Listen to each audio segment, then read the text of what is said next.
এই যে স্যার আপনার পিৎজা। পিৎজা? আমি তো কোনো পিৎজা অর্ডার করি নাই। আমার টেবিলে পিৎজা কেন? স্যার আমাকে যেটা অর্ডার দিছে আমি সেটাই দিছি, আপনি খান। খাইতাম। আরে খান খান, একবার খেলে মন ভরে যাবো গা।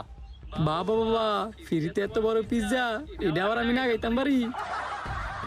কই ভাই, আমার টেবিলে তো এখনো খাবার আসে নাই।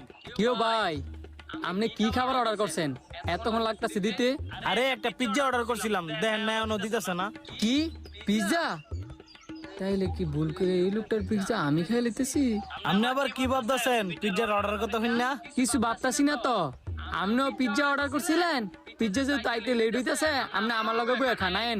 আরে না, আরে আইন মিয়া, আরে সমস্যা নাই, আমার টাইলে আমি খাইতে পারবো। শরম পাই না, আইন একলো খাই। এত করে যেহেতু কইতাছেন আমার ডাইলে কিন্তু আপনারও খাইতে হইব।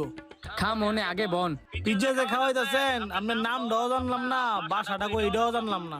আমার বাসা হচ্ছে আপনার সঙ্গীতা মোড়ে ন।